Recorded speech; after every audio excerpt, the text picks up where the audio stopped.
یہ تمہارا عبداللطیف جامع شرفیہ کا استاد پچھلے سال سبز زار میں تقریر کر کے آیا، اپنے کمرے میں لے گیا افطاری کے لیے، وہاں بٹھا دیا، سارا کمرہ خالی تھا، میں بیٹھ گیا، کہنے لگا مولوی صاحب سب کچھ موجود ہے لیکن اس کمرے میں سوائے بچھونے کے میں نے کوئی چیز نہیں رکھی۔ ہم نے وہیں مغرب کی نماز پڑھی، بارش بڑی شدید ہوئی پچھلے سال 27ویں شب کو۔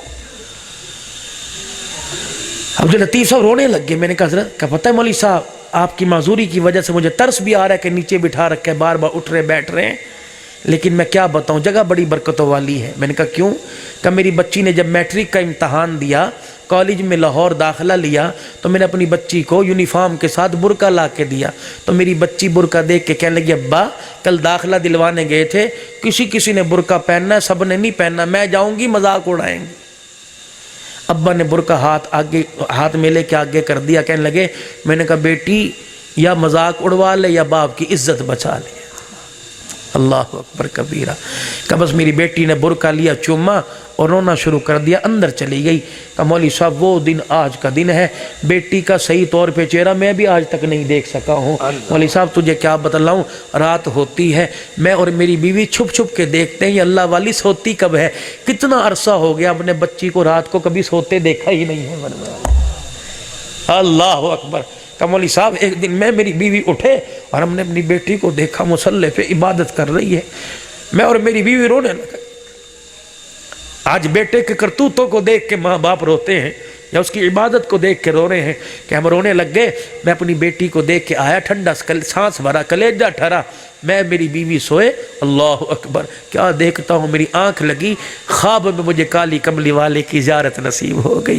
رحمت دو عالم صلی اللہ علیہ وسلم اس کمرے سے تشریف لائے، مولوی صاحب جہاں آپ بیٹھے ہیں یا بالکل سامنے حضور آ کے بیٹھ گئے۔ میں اندر آیا، میں نے دیکھا حضور بیٹھے ہیں، میں نے کہا آقا آپ کہاں؟ فرمایا تیرے گھر میں آیا ہوں، یہاں رہنے کو میرا دل چاہ رہا ہے۔ اللہ اکبر۔ کہ مولوی صاحب اس وقت سے میں نے کمرہ خالی کر رکھا ہے۔ یہ جامعہ اشرفیہ کا وہ روضۃ الاطفال ادارہ ہے، وہاں کے استاد کہنے لگے مولوی صاحب میرے اس کمرے میں آج تک کوئی چیز کرسی وغیرہ نہیں بچھائی ہے، ایسے گھر بھی تمہیں اس دھرتی کے اوپر نظر آئیں گے میرے۔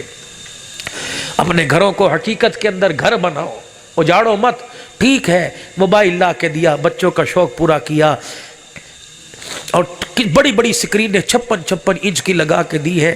بابو تو کہ ان پڑھ آدمی، ابھی یہ گندم بک رہے، ابھی چاول بک رہے ہیں، بچے نے کہا ابا ٹی وی لا دے، تجھے کیا پتا اس ٹی وی میں نامراد کیا کیا بیماریاں ہیں، تمہیں کیا پتا ٹچ موبائل کے اندر کیا کیا نامراد بیماریاں ہیں۔ کبھی پوچھا صبح سے لے کر شام تک اولاد کے لیے کیا کرتے ہو؟ کبھی شام کو آ کے یہ بھی پوچھا کہ 12 گھنٹے بچے سے میں دور رہا، میرے بچے نے 12 گھنٹے کہاں گزارے؟ کبھی پوچھا کسی باپ نے؟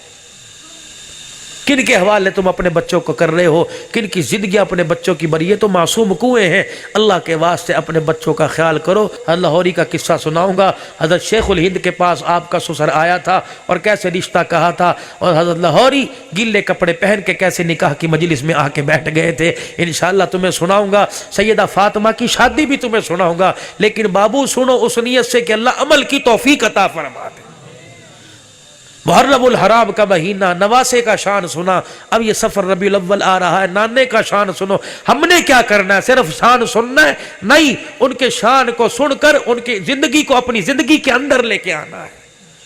ان سالانہ پروگراموں میں ایک گھر بھی بدل گیا، ایک گھر کا نقشہ بدل گیا، ایک آدمی کے چہرے کا نقشہ بدل گیا، یقین جانو جلسے کامیاب ہو جائیں گے۔ 5 وقت کی نماز کا اہتمام کرو، 1 بج رہا ہے، 5:30 بجے 5:45 نمازیں ہوں گی، نیت کرو انشاءاللہ جماعت کے ساتھ نماز پڑھیں گے، کرو سارے نیت میرے، خود بھی پڑھیں گے، بیوی بچوں کو بھی پڑھائیں گے، اور حضور کی سنت کو چہرے پہ سجائیں گے، ختم نبوت کے مسئلے پر کام کریں گے، ناموس تحفظ صحابہ اور ان کی ناموس کے لیے انشاءاللہ بڑھ چڑھ کے کام کریں گے، مدارس کے ساتھ تعاون کریں گے۔